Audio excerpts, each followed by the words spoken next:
horor ya, tapi sebenarnya bukan sedikit horor sih, tapi horor banget. Jadi masih edisi Ramadan kemarin nih, ceritanya gini. Anak Maya yang kedua itu si AA, dia tuh tiap terawih itu milih masjid yang di dalam perumahan gitu, dekat dari lapak Maya gitu. Dan biasanya itu setiap jam setengah 9 lewat itu dia udah sampai lapak, udah pulang ke rumah gitu. Nah malam ini tuh beda dia, jadi ditungguin sampai jam 9 sampai jam setengah 10 sampai Maya tutup lapak buah itu nggak pulang-pulang. Jadi Maya kan khawatir ya, aduh ini anak kemana ya, main kemana gitu. Nah kebetulan dia itu berangkat 3 orang, jadi bareng sama cucunya tetangga yang ujung. Itu satunya umur 6 tahun, si AA umur 7 tahun, dan yang satunya lagi tuh kira-kira anak kelas 6 SD-an gitu ya, udah gede gitu kan.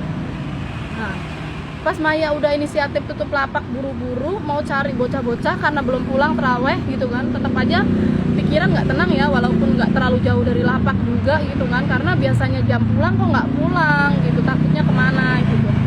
Pas Maya mau pergi ternyata tuh anak-anak tuh bertiga pulang. Dan kalian tahu nggak guys, pas saat mereka pulang itu dalam keadaan seperti apa?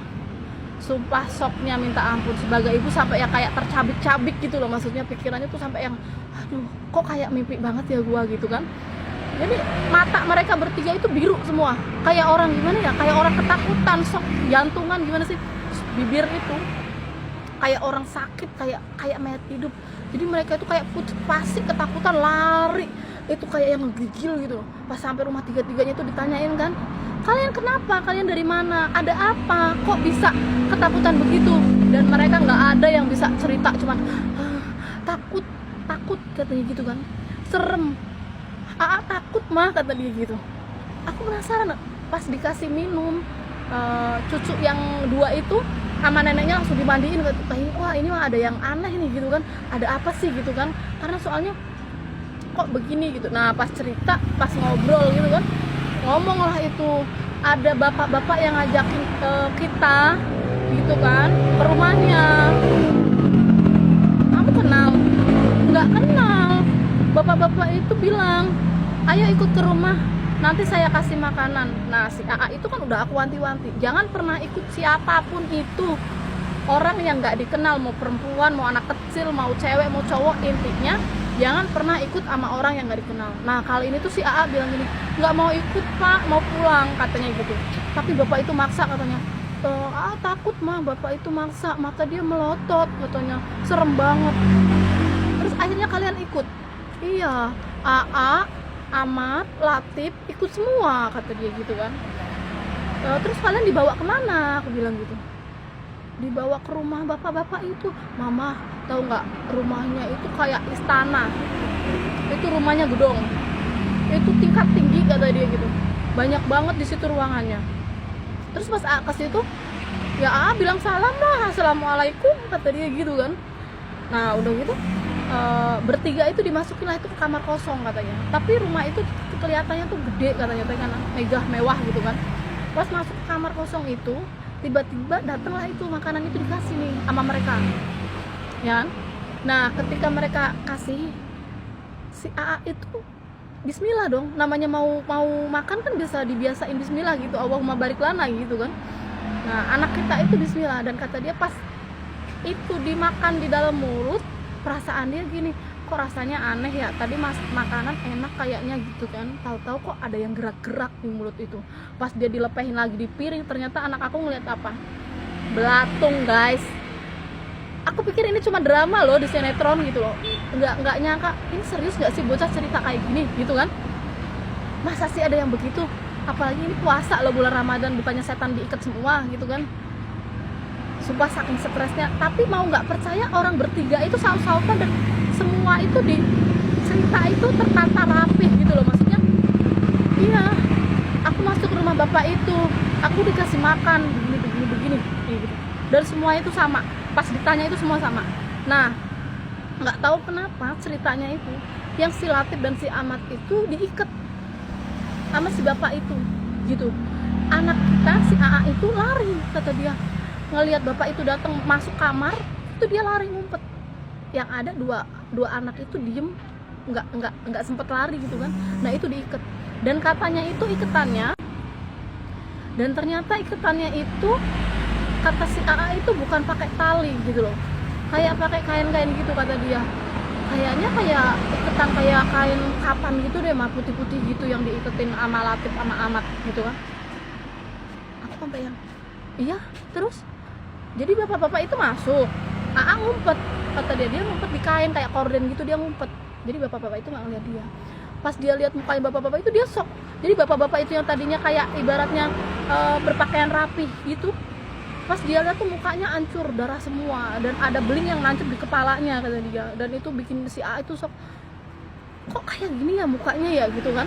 Nah udah gitu pergilah bapak itu habis ngikat temennya itu, dan si A itu nyari alat, aku nyari apa ya yang bisa buat ngelepasin temen-temennya itu. Dan kebetulan dia cari-cari di ruangan itu, ternyata ada semacam pisau kecil gitu kata dia gitu. Nah dilepasin lah itu temennya itu berdua. Terus dia langsung buka pintu itu kan buat keluar mau melarikan diri. Dan pas kata dia melewati kamar-kamar yang lain, itu ternyata banyak banget teriakan anak kecil. Teriakan anak kecil, dan itu bilangnya apa? Tolong bantu saya, tolong bantu saya. Pas tanya dong Maya, lihatnya itu berapa orang? Banyak mama, antara 9 apa 10, lupa, pokoknya nggak ngitung. Terus apain anak-anak itu? Bantuin. Iya, buka pintunya, lepasin semua iketannya. Terus tahu itu mereka siapa. Pas ditanya mah anak-anak situ deh mah, kata dia gitu kan. Terus pas keluar pulang, mereka ikut di belakang Iya, ikut semua, keluar semua mah, banyakan.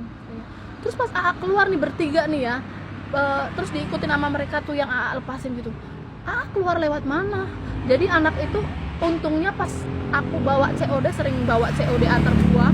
Jadi anak itu tahu jalan alternatif, jalan lewat kampung, nggak lewat perumahan itu keluar gitu kan. Dia lewat jalan kampung, tapi agak jauh, lumayan jauh banget itu jalannya. Kalau dia dari tempat dia rumah itu ke jalan kampung itu jauhnya luar biasa. Dan itu aku nggak habis pikir, ini serius nggak sih? Aku masih bengong aja. Tapi pas aku tanya gitu kan, Amat beneran tadi ketemu? Iya mama, yaudah. Dan itu serem banget, ada perempuan rambutnya panjang gitu kan. Terus bajunya itu bukan, kalau kuntilanak kan katanya bajunya putih, tapi itu enggak. Jadi baju itu udah kotor, lecek, dan itu banyak darah kata dia. Terus yang satunya lagi yang anak 6 tahun itu bilang, ada pocong tingginya itu semeter lebih gitu pokoknya. Nah di situ bener-bener kayak yang, wah nggak mungkin nih kalau mereka itu halu gitu kan. Mereka itu cuman ibaratnya ngarang cerita, dan itu semua yang di situ semua ya, yang mau inisiatif nyari mereka itu merinding semua. Dan aku juga astagfirullahaladzim. Nah akhirnya pas mereka udah bisa minum agak tenang nih, dibawa nih, mereka cuci muka lah segala macam itu, takutnya ada yang ngikutin gitu kan. Nah di situ tuh ada rasa alhamdulillah ya Allah, anak-anak kita masih dilindungin gitu kan. Aku nggak tahu ini kayaknya sampai besoknya lagi itu, sampai malamnya aku nggak bisa tidur, dan besoknya lagi tuh yang kepikiran kok bisa sih gitu kan. Nah besok paginya aku bawa nih si AA ini, aku suruh tunjukin di mana dia ketemu bapak-bapak itu, ya kan. Dari masjid itu keluar ketemu bapak-bapak di mana? Ini mamah di sini. Terus dibawa kemana? Ke rumahnya. Dan pas aku telusurin pakai motor, itu jaraknya jauh banget. Ini jauh banget loh. Iya mah, tapi di sebelah situ rumah gedenya. Lah, di sebelah sini rumahnya. Ya ternyata apa? Kalian tahu guys itu apa?